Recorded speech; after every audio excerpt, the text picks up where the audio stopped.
spent the next several years as he earned a bachelor's degree and a law degree from North Virginia University College of Law. And he came to make West Virginia his home, where he put his roots in and raised his family. He has a long and distinguished career in the legal profession here in West Virginia, starting off in private practice in Clarksburg, Harrison County, West Virginia, where he practiced criminal defense, civil litigation, and if you look at his resume, he's practiced almost every kind of law imaginable, and very successful at what he did. Back in 1999, he was given the position as a part-time federal magistrate judge.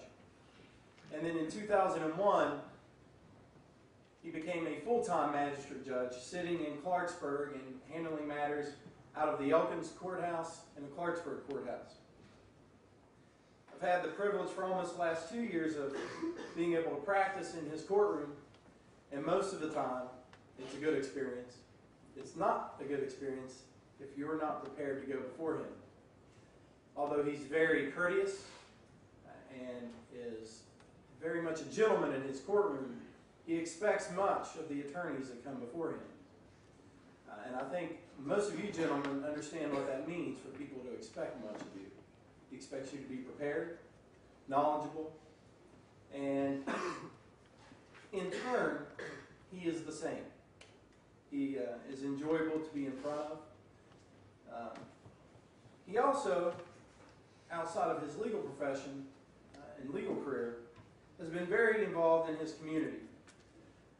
From coaching youth sports to, I believe, what is his real passion is being involved in the Boy Scouts of America.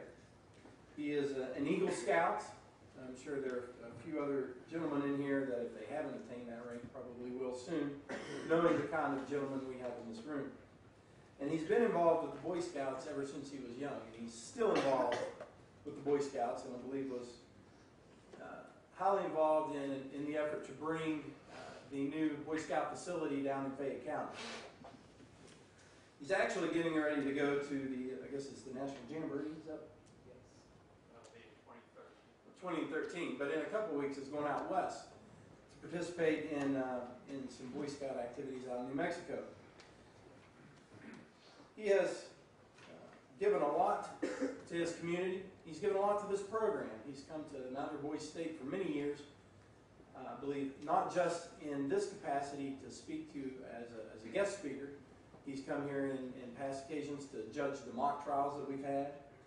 And he understands what this program gives to you and how it can help encourage you to become future leaders here in West Virginia.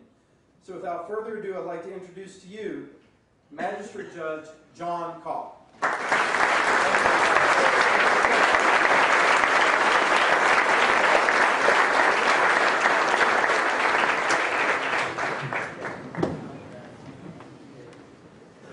What an honor it is to be amongst so many fine young men. And believe me, the United States of America and the state of West Virginia need fine young men. As I start tonight's remarks, I want to go back to the national anthem. As you heard, I'm from the Baltimore, Maryland area. In fact, I was born and raised not a few miles away from Fort McHenry. And during the War of 1812, a little less than 200 years ago, Francis Scott Key was on a British warship as a captain and wrote the lyrics to the song we all sang and love tonight in honor of our flag. The music was put to it some years later to bring it to the national anthem that we now know. That was the second time we fought the British to preserve our country. In a few days, about 6 days, each and every one of us will celebrate West Virginia Day. June 20th is the date in 1863, and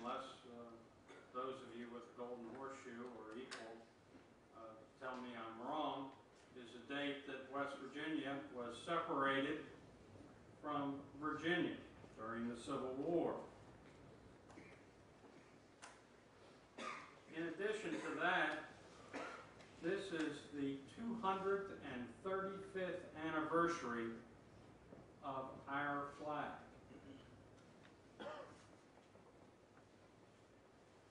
Over 150 years ago, President Abraham Lincoln wrote, "I have an irrepressible desire to live till I can be assured the world is a little better for my having lived in it."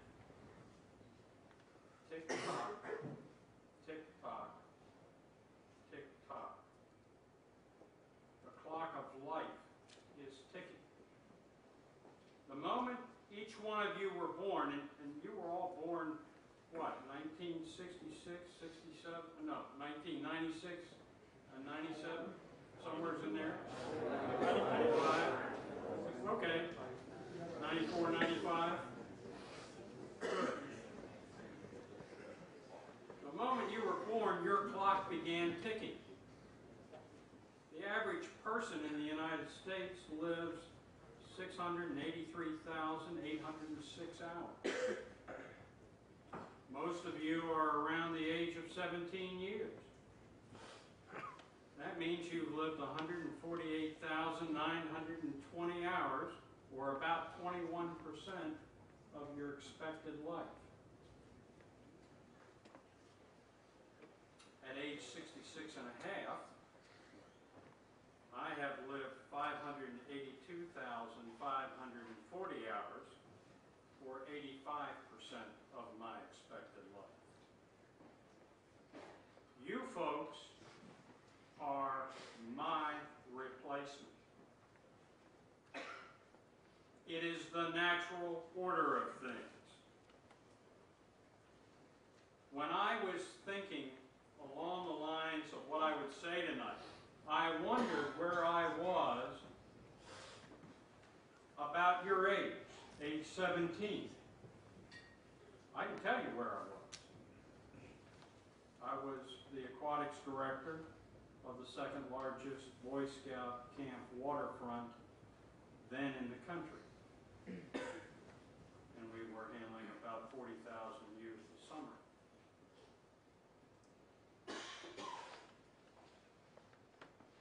But I didn't have the opportunity that you have had. And when I came to West Virginia in 1964, not so many years after I was the aquatics director, and while I was still serving in that capacity through the years up to 1967 when I became reservation director, I heard about Boy State. Guys just like you would talk about it at the university. What's that? Had no clue. But over the years, I learned about Boy State. These men that are around this hall and that are outside, and the women too, have sacrificed their vacation time, their life duties, to spend time with you. So let's get up off your feet and give them a round of applause.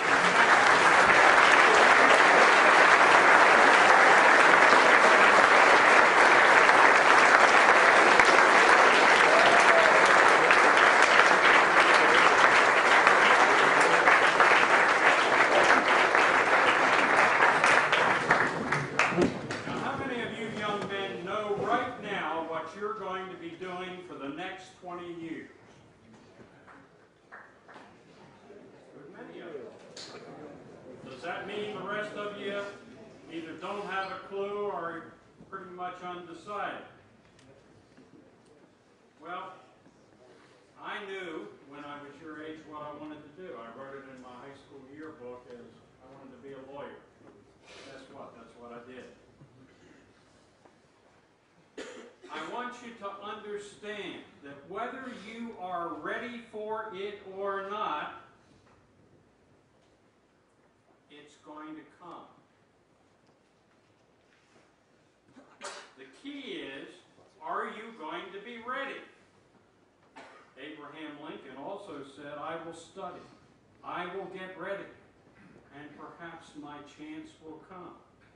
If you don't get ready, if you're not prepared, you'll miss your chance. In fact, you probably won't even recognize the opportunity when it is about ready to hit you in the face.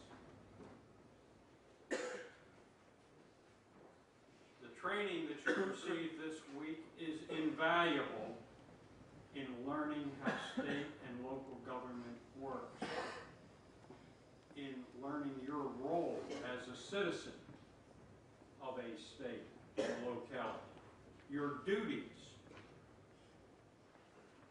in learning the importance of what the men and women who have sacrificed in fighting for American freedom, both here and abroad,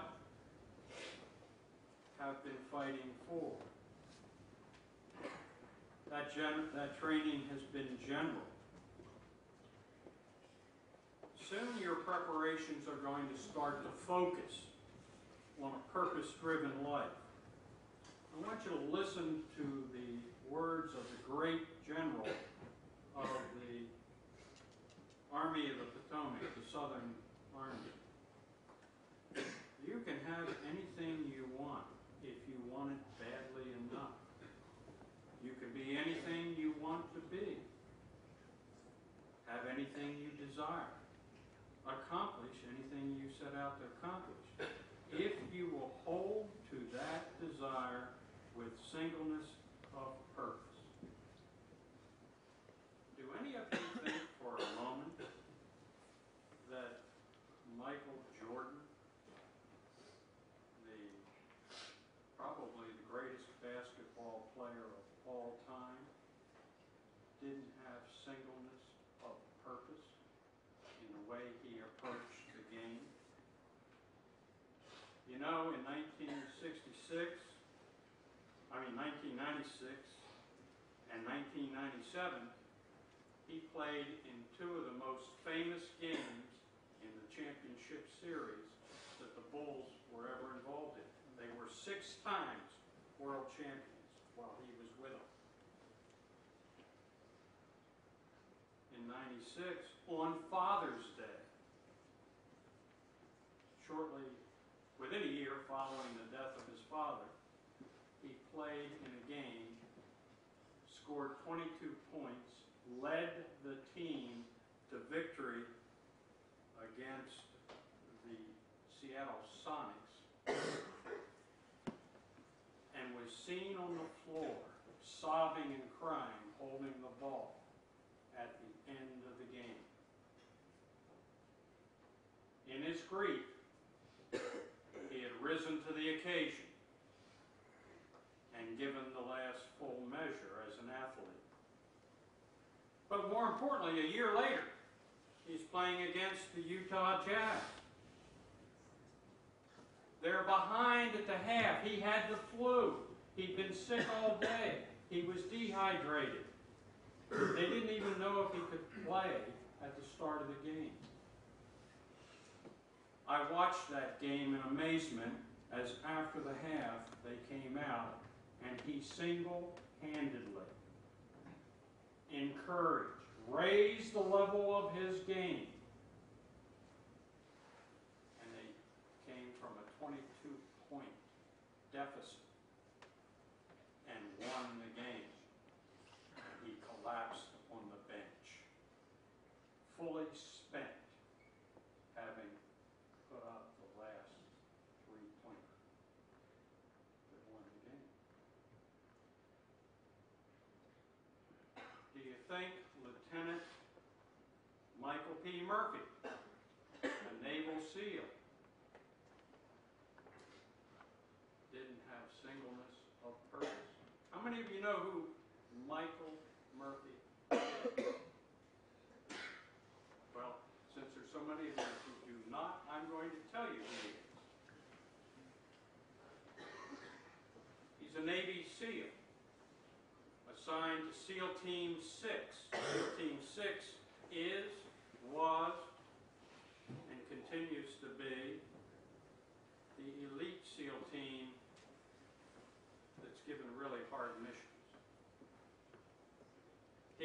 3 others,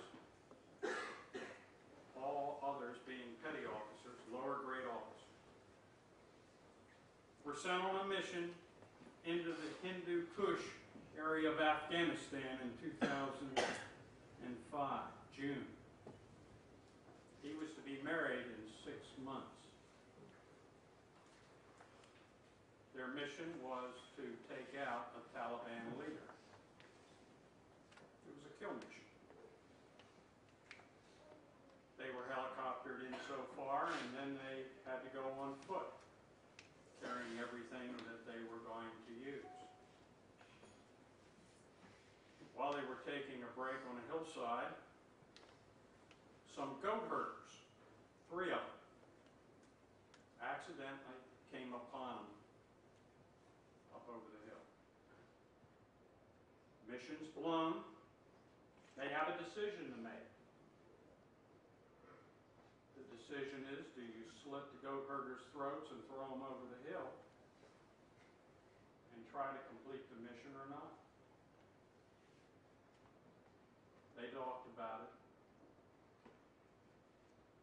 As the leader, he led the right thing to do and said, no, we're not doing that. They let him go. They didn't know they were part of Taliban. They figured they would turn them into the Taliban. And they started to hump their way back out. Unfortunately, the goat herders did exactly what they thought they would do. And they were ambushed by 200 or so Taliban who had the high ground. A firefight ensued, and it went on for a long time. Michael Murphy was the first to be shot in the stomach. Things got dire. They couldn't get a signal out, and he knew if the others had any chance, a call had to be made from higher ground. He could have ordered one of the petty officers to do it. He was the commander in charge.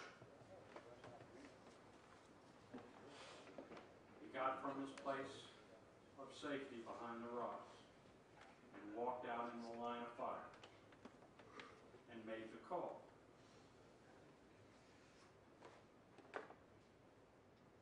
The sole survivor of that, Marcus Luttrell, recalls hearing Michael Murphy conclude a call with these words: "Roger that, sir. Thank you." He'd already taken a round through his back and out his front. Mortally wounded, he still returned to the rocks and continued the fight. He and the 2 other petty officers were killed. Only Marcus Luttrell survived. By God's grace, I think, he literally was blown over the hillside by an RPG explosion, and the Taliban couldn't find him. If you want to know what happened to him after that, you can read his book. Why did I choose these men? I could have chose a whole mess of people. Well, I think these folks exhibit some things. One from the sporting world, one from the military world. That all of us, have to have. And I want you to know Murphy was honored with the receipt posthumously of the Medal of Honor.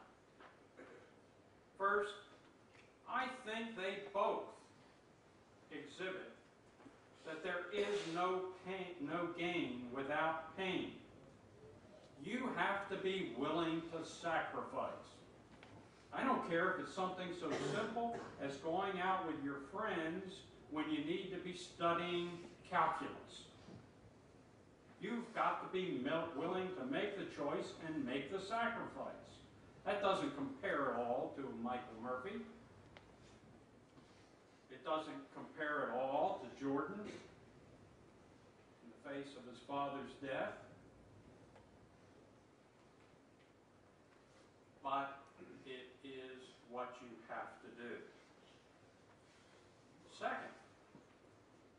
success is only about 1% inspiration, unless you're Michael Jordan, who is a very talented athlete, and 99% perspiration. And I believe in his case, it was even 99% perspiration because he had to work to develop the talent. And I'll speak more about that in a moment.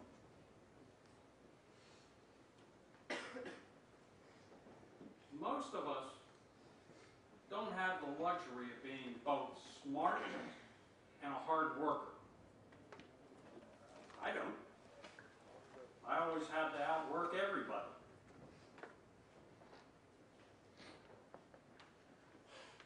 But even if you're smart, even if you're talented, you still are expected to work hard.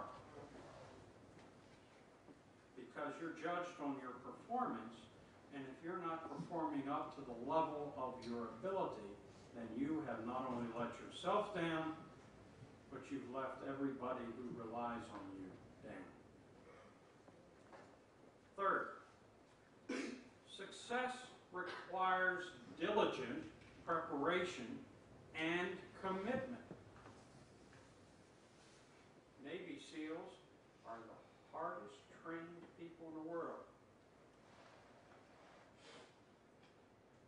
I'm sure some of you have read stories about the buds training. I dare say most of us in this room couldn't do it. There might be 1%.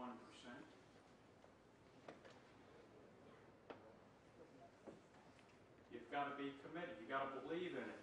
You've got to want to do it. And then you have to be diligent in your preparation. You have to have you have to have a moral compass. How many of you have a moral compass? Raise your hand if you do. For those of you who haven't raised your hand or don't have one, ask yourself the question, why don't I?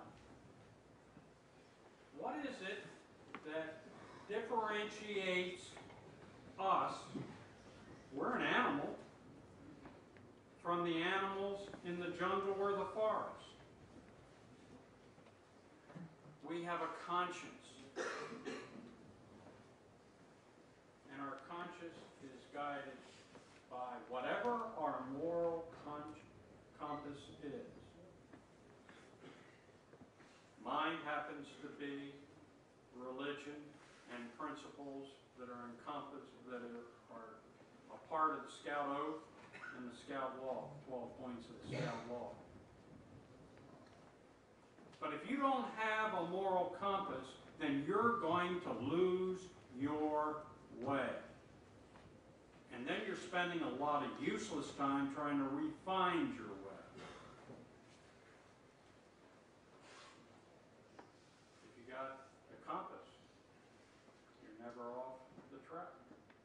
And it's easy to find your way back if you stray a little bit. This is a really important one. All of us have in us a fear of failure. It actually causes a paralysis. We don't want to get out of bed to do it because we think we're going to fail in the doing of it. You need to have a confidence that you have the ability to do it. I'm not talking about being cocky. Cockiness is not confidence. It is not overcoming fear. Cockiness is just a crappy attitude. Confidence is self-assurance. Why? Because you've got the moral compass, you've prepared hard, you've sacrificed, you've gone through the pain to get to the game. And finally, everyone in this room is privileged.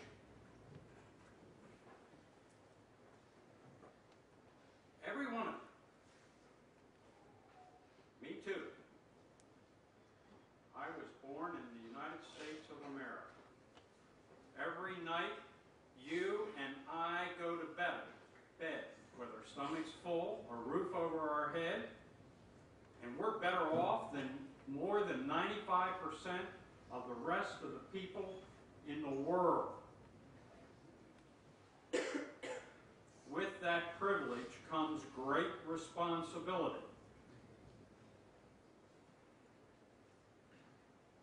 So ask yourself, are you willing to sacrifice to achieve a goal and make a difference? Are you willing to work hard? Are you prepared and committed?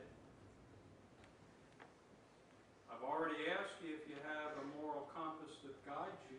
If not, why not? Are you afraid? And if so, do you put that aside and struggle on? Are you responsible? Or do you rest on the laurels of your privilege? If you don't take anything else from here tonight, I want you to commit yourself, to challenge yourself, right here and now, tonight, that you're going to get off of your duck, that you will get into the game of life. You will prepare and move forward. Tick-tock, tick-tock, tick-tock. The clock is still ticking. You have about 534,881 and a half hours left. Each and every one of them.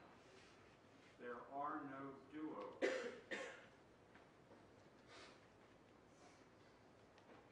If you don't get it done, that time is lost forever. It's wasted. So leave nothing on the table. Most of you have heard of Mark Twain, the great writer. He said one time, quote, 20 years from now, you will be more disappointed by the things that you didn't do than the ones that you did do. He goes on to say, so throw off the battle lines. That's because he was along the Mississippi River. Sail away from the safe harbor. In other words, take a risk. Catch the trade winds in your sails. Explore, dream, and discover. Gentlemen, do not waste another moment of your precious life. God bless you and good night.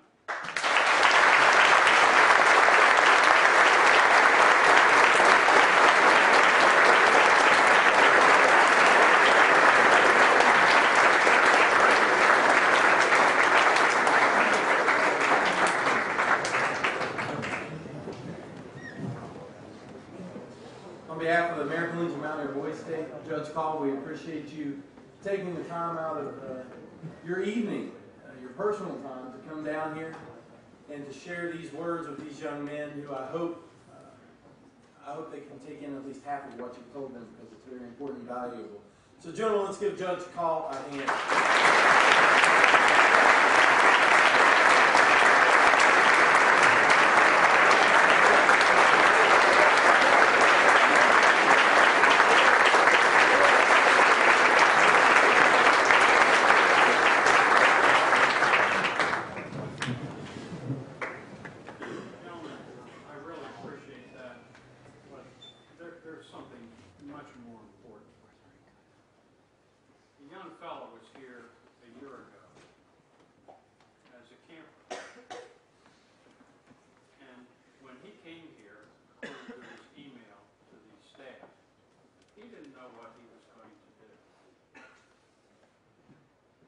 But because of this program and this week,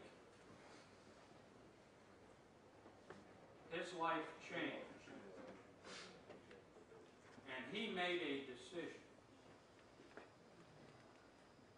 And in a few short weeks, he will start in a new class at West Point, U.S. Military Academy.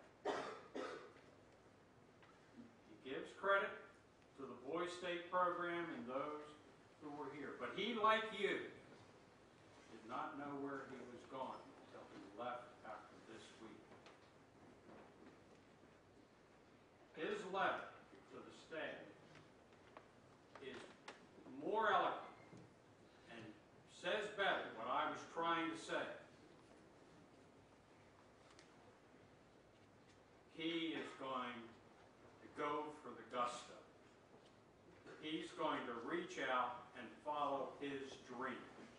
He's going to prepare himself, and I have every confidence that each and every one of you will do that after this wonderful week.